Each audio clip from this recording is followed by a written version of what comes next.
la ciudad Luz, con pues esto de los de toda la situación de los impuestos, las protestas contra Macron, y bueno, todo esto más detalladamente nos va a explicar Miriam Maldonado Bendezú. Buenas tardes, Miriam.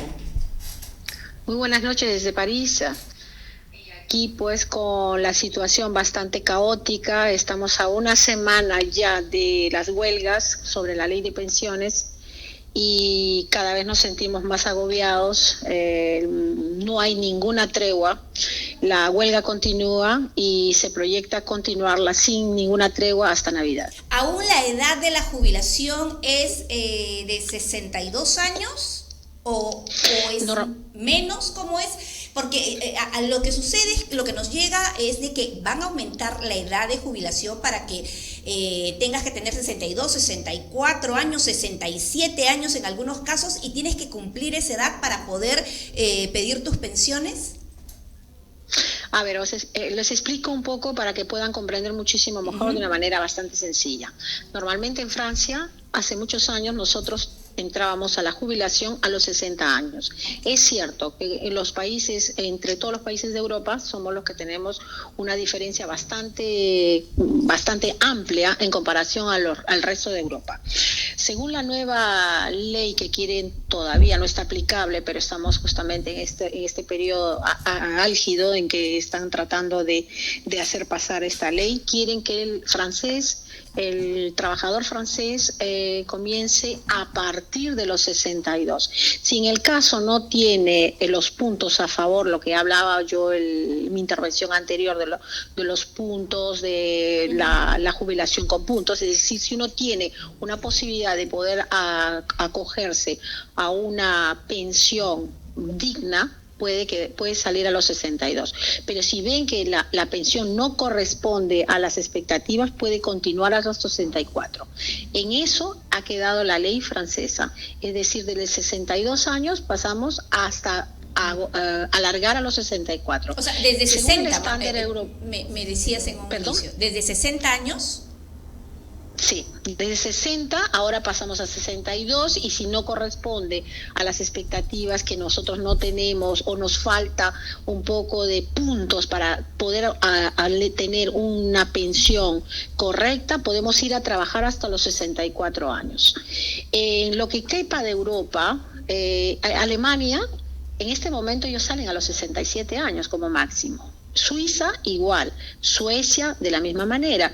Es decir, esta medida nos quiere un poquito como que alinearnos a todos los otros países de Europa. Y pues es por eso la respuesta negativa. Todos los sindicatos se han puesto bastante firmes. Estamos pasando por un momento bastante terrible, álgido, en que nos sentimos un poco agobiados con el transporte. Están tomando 3 a 4 horas un desplazamiento que puede ser en 50, 1 hora o 1 hora y media como máximo. Claro, sí, justamente estamos viendo las fotos de los transportes completamente abarrotados de gente. ¿Y qué es lo que está haciendo Macron? ¿Está dando alguna explicación al respecto, alguna conferencia, o se ha mantenido hermético? ¿Qué es lo que está sucediendo en torno también al presidente? Primeramente, el presidente en ningún momento ha dado su manifiesto. La única persona que está en los acuerdos y negociaciones es el primer ministro.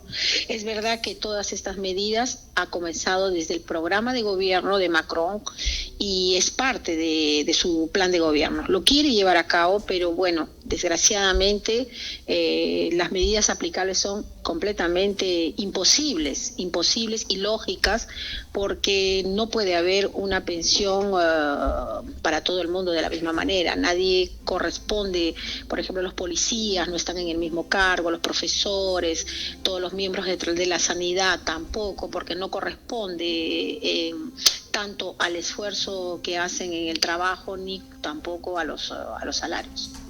Claro, ahora Macron en su discurso cuando se postuló para la presidencia, él había comentado sobre esto, ¿no? Sobre las pensiones, sí, sobre los cambios que iba a hacer. Sí. Es decir, los que votaron por él sabían a lo que se atenían. ¿Qué ha pasado entonces? No, en realidad se votó Macron para poder un poco frenar la extrema derecha. Fue el mal peor, como se dice, ¿no? Okay. O era votar extrema derecha o era votar a las prácticas y gobierno de Macron. Pero, como se dice, por bloquear a la extrema derecha, ahora nos encontramos en una disyuntiva en que van a aplicar una ley que no corresponde tampoco al beneplácito de ningún francés. ¿Y qué es lo que dicen los sindicatos, la gente en general? ¿Se van a ir hasta las últimas consecuencias con la huelga? Sí. Una de las informaciones esta mañana que circula es que ningún sindicato va a dar tregua, ni siquiera por Navidad. Lo que significa que va a continuar. Hay una huelga otra vez general el día martes.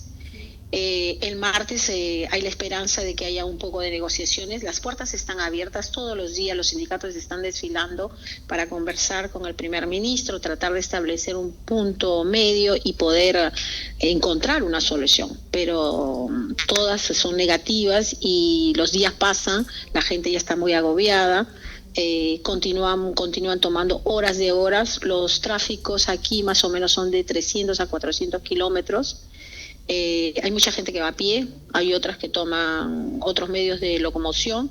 Se está usando mucho lo que se llama el apoyo, ¿no? Si yo tengo un coche, yo cedo lugares gratuitamente y hay mucha solidaridad. Esto se ha desatado una ola de solidaridad. Al mismo tiempo hay casos bastante anecdóticos que han pasado. Ayer una mujer dio a luz en medio de toda esta huelga. Esta mujer ingresó con partos de dolor, se iba al hospital para dar a luz y bueno, se encuentra con que están pues todo restringido. Ingresó dentro de un vagón de los metros y le dio los dolores y dio a luz en medio de toda la multitud. Ya, y qué increíble, ¿no? Las cosas que pueden ocurrir. Ahora, Miriam, ¿qué es lo que se prevé para el futuro en esta situación? Es decir, no les hacen caso, no dan ni siquiera un término medio. ¿Qué es lo que va a ocurrir? ¿Cuál es el plan B o C que deben de tener los sindicatos? A ver, yo les explico de una manera bien simple. Los sindicatos franceses aquí son una fuerza bastante, vamos a decir, sólida. En el año 1997 hubo una huelga casi similar por, otro presidente que fue el presidente Chirac. Duró 3 semanas, que hizo tambalear el gobierno.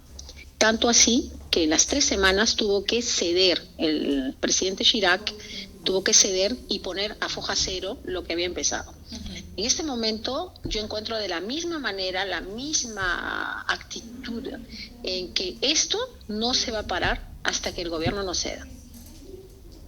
Qué lamentable que siga ocurriendo todas estas cosas, que el gobierno en todos lados, no solamente acá, pensábamos que solamente en Sudamérica, en Latinoamérica ocurría esto, no, en Europa, en países de primer nivel también ocurre. Bueno, Miriam Maldonado de Zoom, muchísimas gracias por esta comunicación y seguiremos pues conectándonos contigo para que nos sigas informando al respecto.